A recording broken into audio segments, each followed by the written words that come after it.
Vastu integrates the house into nature truly on the deepest level, so that the walls of the house do not block the flow of our own consciousness.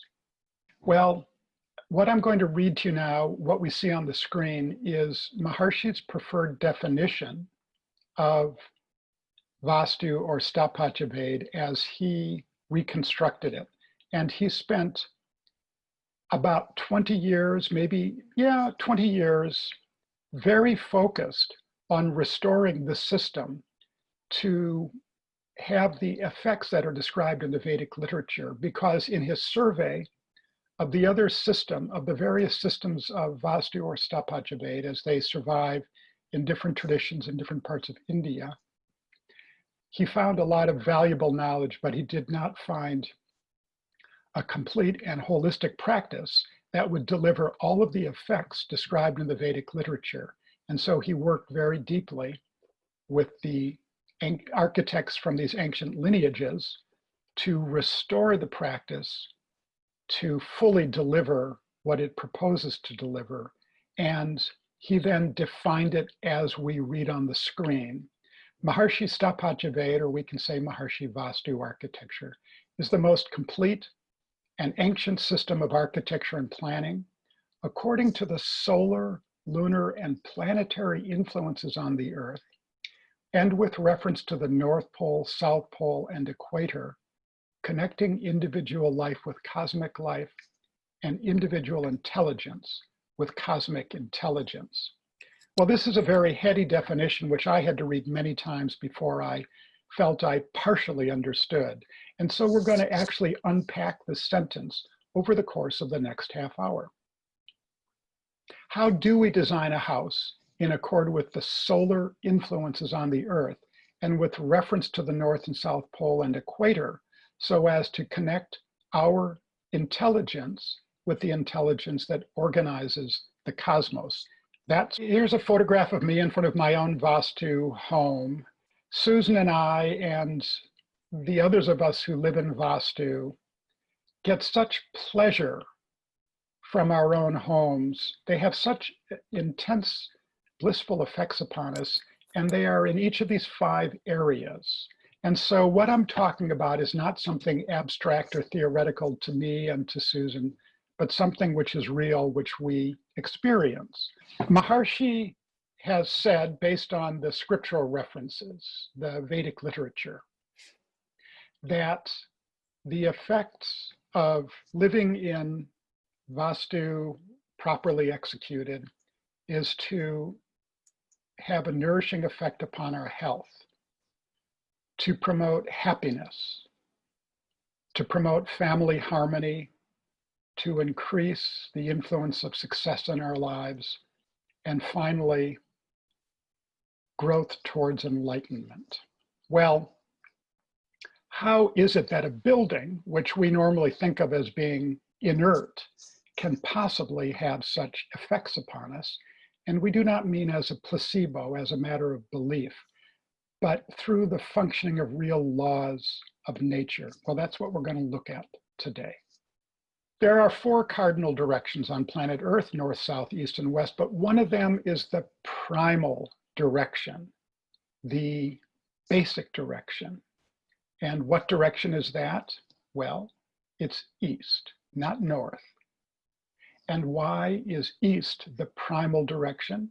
Because, as you can see on the screen, the Earth is a sphere that rotates on its axis. The axis passes through the North and South Pole, and the surface of the Earth rotates from west to east, which means that our direction of travel for our entire lives is to the east. And at this latitude, it's about 1,000 miles or 1,600 kilometers to the east. We are moving very rapidly to the east for our entire lives. That's why it's the primal direction. And it is because of this basic reality of the nature of planet Earth that the sun rises in the east. Because the Earth is rotating to the east, the sun has no choice. In fact, every object in the universe, all of the celestial bodies, have to pass overhead from east to west.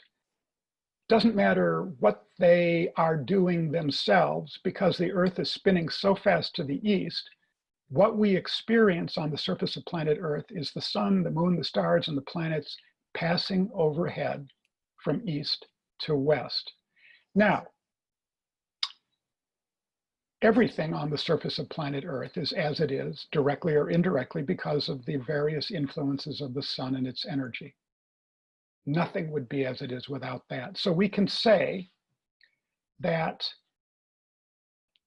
the primary influences of natural law, the sun, etc., the primary influences of natural law come at us from the east. And it is the rotation of the Earth which causes the sun, moon, and planets and stars to approach the Earth from the east. And that's why we can say that the sun, as well as every other cosmic influence, comes at us from the east as the surface of the Earth rotates to the east. So when we face east, we are facing natural law. Now, the Vedic texts propose that when we face natural law, we are aligning ourselves with nature, with the flow of nature. We function more in harmony with nature. For the unity of nature to become a real thing, the first step has to do with this Eastern orientation, aligning ourselves with the cosmic forces of nature. Therefore, when we design Maharishi Vastu buildings, we design them to ensure that we face east or north for primary activities. In Vastu offices, as in this photograph, we face east or north, which is the case of every desk that we can see in this photo in a Maharishi Vastu building. According to the solar influences on the Earth now, and connecting individual intelligence with cosmic intelligence, we start to see what that sentence is about. That it is a real thing to be able to design a house in accord with the solar influences on Earth and with reference to the poles, so as to connect our intelligence with cosmic intelligence. And we start to understand the causes of the effects of living in Vastu. The next principle is that there's a healthful influence that comes at us from the east around the time of sunrise.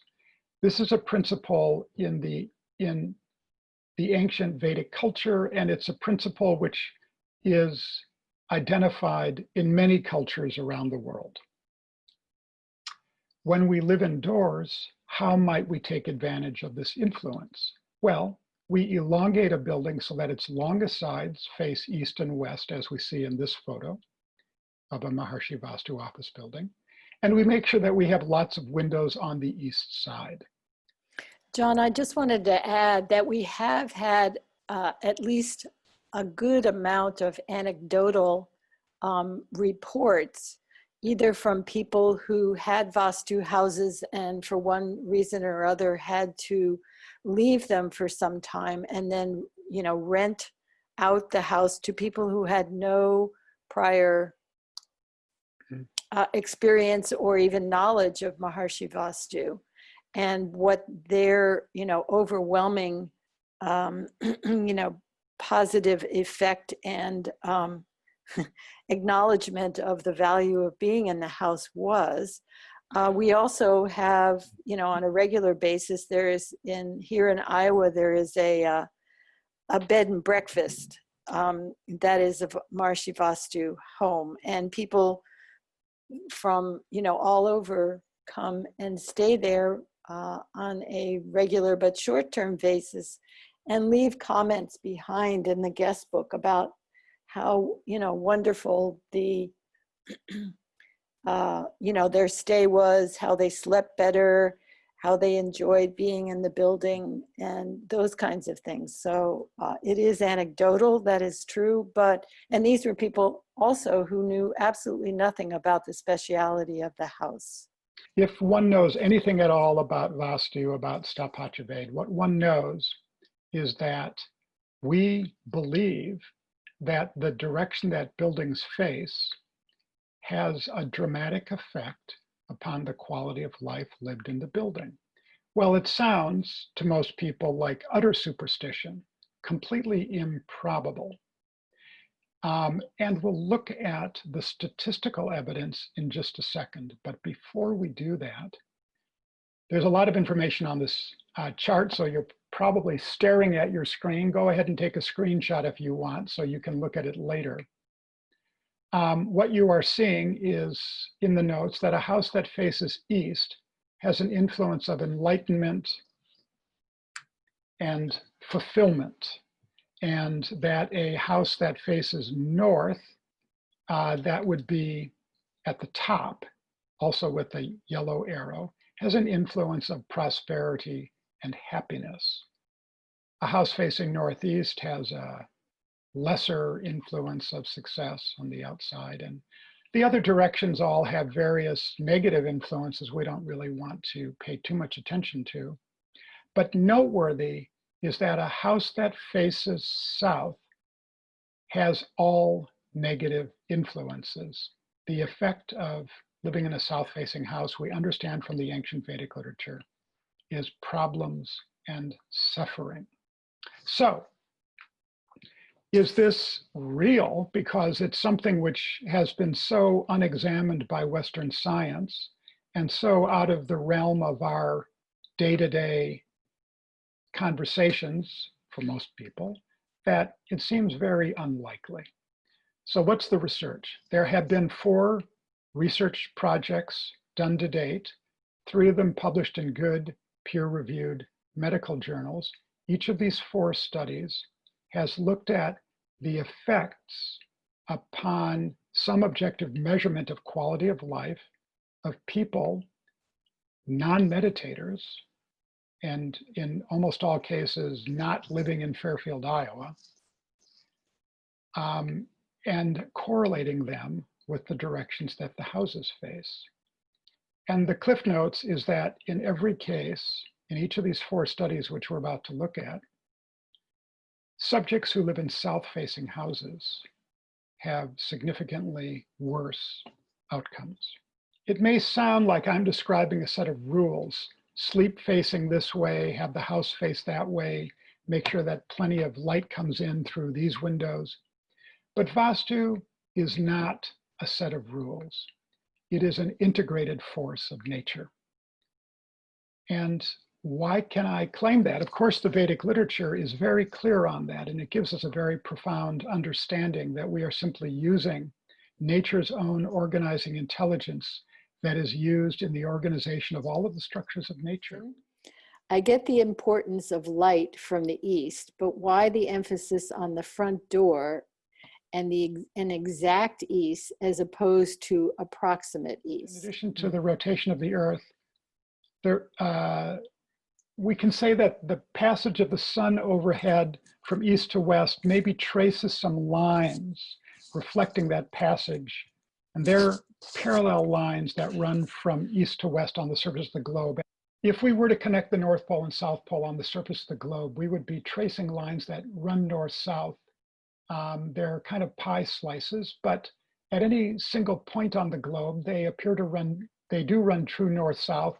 And these lines, east, west, and north-south, form a grid on the surface of the globe, which is just like the grid of latitude and longitude that we see on any globe. And so the lines of latitude and longitude form squares or rectangles that are perfectly aligned with the cardinal directions at the smaller scale of a city or a building anywhere on the globe. Now, what these lines represent, based on what I've just described, is the cosmic forces on the surface of the earth. They represent the passage of the sun overhead from east to west and the connection between the North Pole and the South Pole. And so, in fact, quantum physics has identified an identical quantum mechanical field on the surface of any spinning, rotating celestial body like planet Earth that looks just like this, but at a quantum mechanical level. And so we can say that it is a real thing that there is a grid on the surface of the earth that reflects the nature of the.